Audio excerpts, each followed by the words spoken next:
अरे अरे बिजली, सारा दिन गुजर गया मगर जाल में एक भी मछली नहीं फंसी। हाँ बादल जी, लगता है आज तो किस्मत ही खराब है। वो दोनों बातें कर ही रहे थे कि तभी जाल हिलने लगता है। लगता है बादल कुछ फंस गया है। बादल कौवा जाल नदी से निकालता है। जाल में एक नन्ही मछली फंसी हुई थी। बिजली, आज तो किस्मत जाग उठी। चाहे शिकार छोटा हो मगर हम किसी को नहीं छोड़ते। नन्ही मछली रोने लगती है। उसकी आंखों से आंसू टपकने लगते हैं। ऐसे लगता था जैसे वो जिंदगी की भीख मांग रही हो।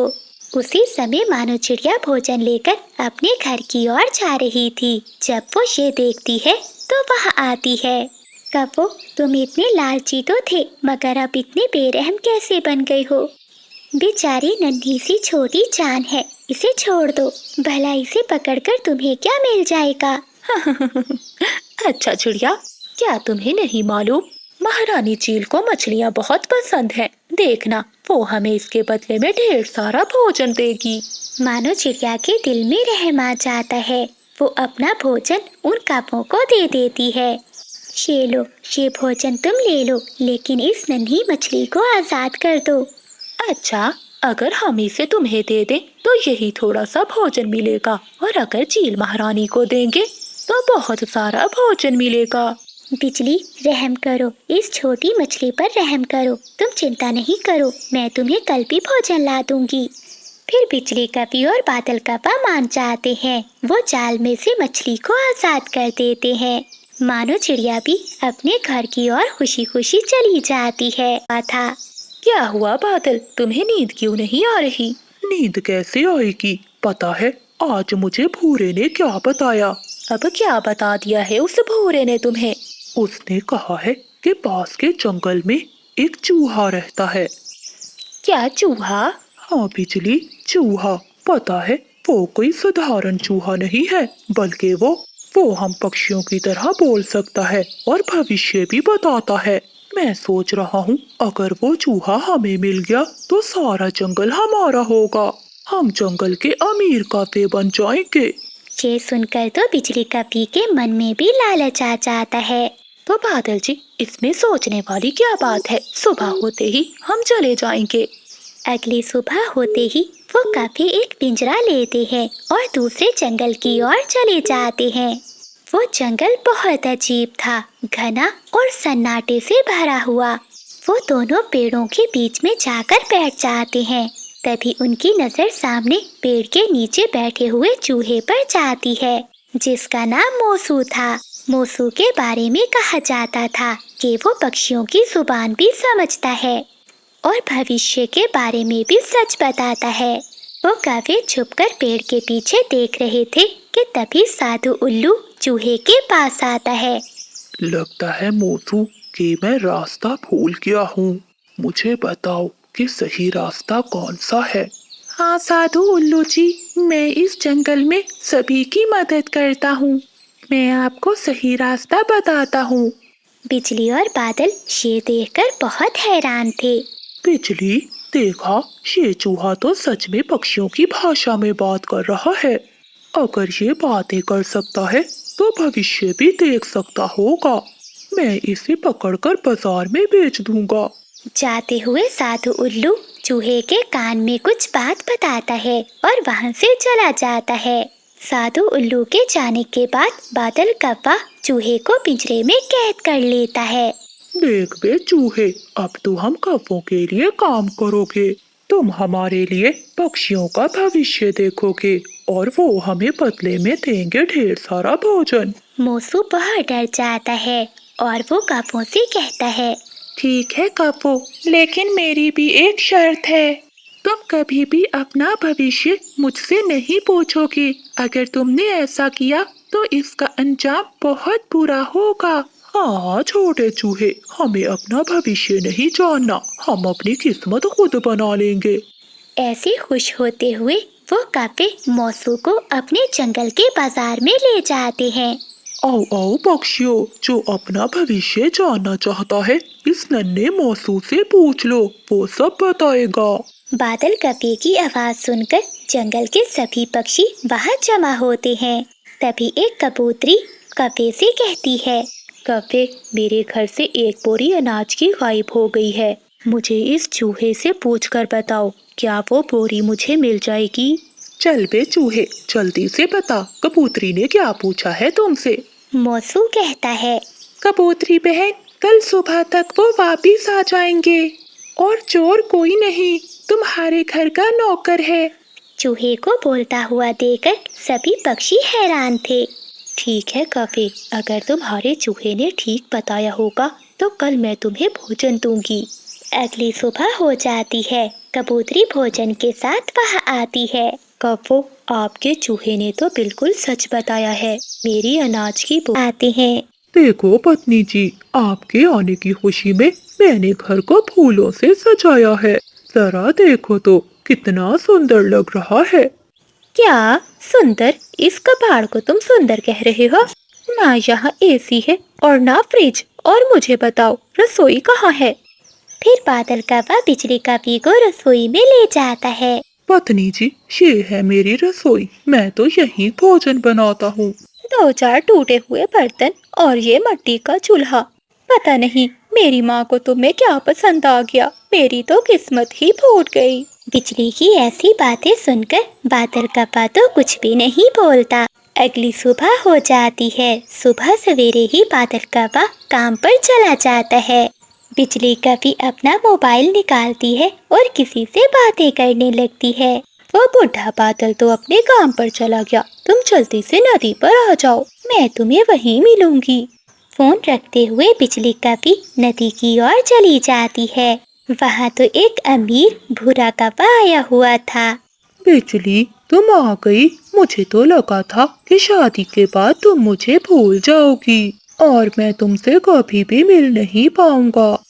भूरे जी, वो बुढ़ा कप्पा तो बहुत गरीब है। मैं और भी एक दिन उसके साथ नहीं रह पाऊंगी। मैं तो कहती हूँ मुझे भी यहाँ से ले चलो। मैं तुम्हारे साथ शादी कर लूंगी, लेकिन उस बुढ़े कप्पे के साथ नहीं रहूंगी।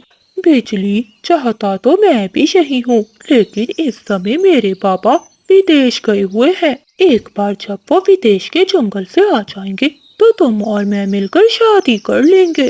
बस तब तक तुम वहीं उस बुढ़े कप्पे के साथ रहो। भूरे जी, मैं तुम्हें बहुत पसंद करती हूँ, मुझे धोखा मत देना।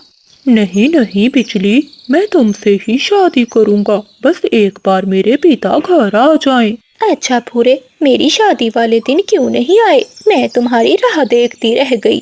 मुझे माफ कर दो बिजली, मेरी माँ की तबीयत खराब हो गई थी, बस इसीलिए मैं तुम्हारी शादी पर नहीं आ सका। ऐसे वो दोनों कप्पे काफी देर तक बातें करते हैं। ऐसे कई दिन बीत जाते हैं। बादल कप्पा मेहनत करके अपनी पत्नी के लिए भोजन लाता, लेकिन उसकी पत्नी कभी उससे सीधे मुंह बातें न करती। बादल कप्पा तो अब परेशान रहने लगा था। पत्नी, मुझे खाना बना दो, बहुत भूख लगी हुई है। खाना कैसे बनाऊं? घर में मिसाले तो है ही नहीं। बिजली, तुम चिड़िया बहन से मांग कर ले आती। बादल, ये तुम्हारी आदत होगी दूसरों के आगे मांगने की, मगर मैं किसी के आगे अपने पंख नहीं फैलाती। जो भी लाना है खुद जाकर लेकर आओ। ठीक है बिजली, मैं चिड़िया बहन से अभी मिसाले लेकर आता हूँ, तब तक तुम लकड़ियाँ जलाओ। इतना कहते हुए बादल कप्पा रात में चिड़िया के पास मिसाले लेने चला जाता है। बादल भैया, आप इतनी रात को सब ठीक तो है ना? आप तो मुझे बहुत उदास लग रहे हैं। नहीं नहीं चिड़िया बहन, सब ठीक है, मुझे बस थोड़े से मिसाले दे दो, बिजली ने खाना बनाना है। फिर मानो चिड़िया बादल कप्पे को मिसाले दे देती है। कप्पा मिसाले लेकर घर जाता है, लेकिन घर में तो बिजली कप्पे नहीं थी।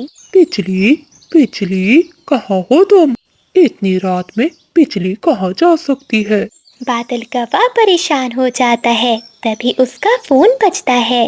बेटे, बादल बेटे, बिजली मेरे पास आ गई है, तुम परेशान ना होना। ठीक है माँ जी, बताने का बहुत बहुत धन्यवाद, मुझे तो बहुत चिंता हो रही थी। फिर बादल कप्पा अपने लिए दुखी मन से भोजन बनाता है। भोजन खा के वो भी सो जाता है। अगली सुबह कबूतर और तोता बादल कप्पे को बुलाने आते हैं। अरे क्या हुआ बादल, आज काम पर नहीं जाना? पहले तो हर रोज हम सबसे पहले आ जाते हो। दोस्तों, आज तुम दोनों चले जाओ। क्या बात है बादल, आज तुम बहुत परेशान लग रहे हो और तुम्हारी पत्नी कहाँ है? वो भी दिखाई नहीं दे रही। बादल कप्पा रोते हुए उन्हें सारी बात बताता है। दोस्तों, मैं बहुत परेशान हूँ। जब से शादी हुई है, एक भी दिन तानों के बिना नहीं गुजरता।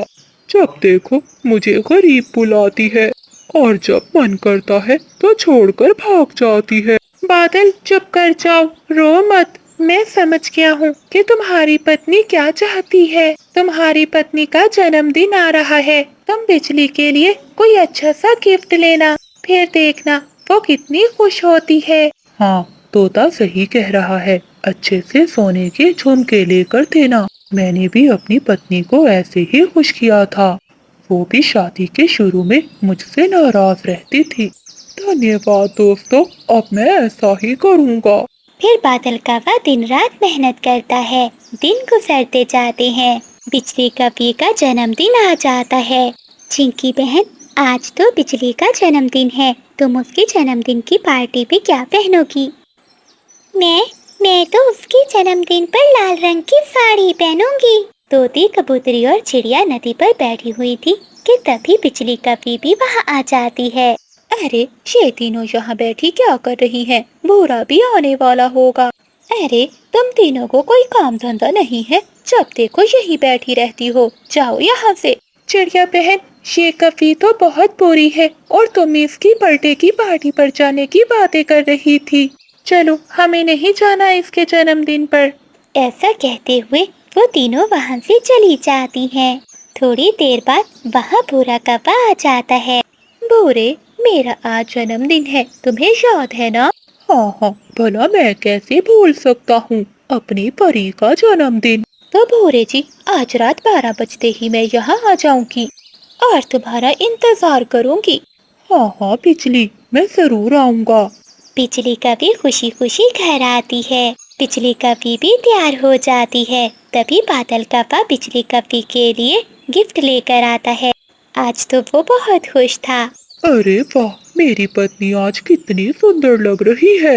देखो पत्नी जी, मैं तुम्हारे लिए ये सोने के झुमके लाया हूँ। अब जल्दी से मुझे ये झुमके पहन कर दिखाओ। हाँ हाँ बादल जी, मुझे बहुत प्यास लग रही है, रुको मैं नदी से पानी पी कर आती हूँ। फिर बिजली कप्पे आधी रात को अपने घर से निकल जाती है। बादल कप्पा भी बिजली कप्पे के पीछे पीछे जाता है और वो सब छुप कर देखता है। भूरे, मैं कब से तुम्हारा इंतजार कर रही हूँ, लेकिन तुम मेरे लिए कुछ भी नहीं लाए।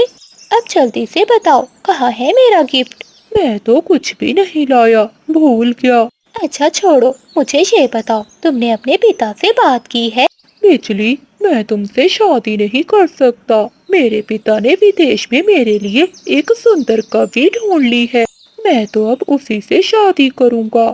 बस इसीलिए मैं तुम्हें यही बताने आया था। अब मैं जा रहा हूँ। क्या मतलब? भूरे, तुमने मुझे धोखा दिया, इतने दिनों मुझसे झूठ बोला, तुम्हारे लिए मैंने अपने पति को ठुकरा दिया। क्या तुम अब किसी और से शादी करोगे? हाँ, तो इसमें और गलत क्या है?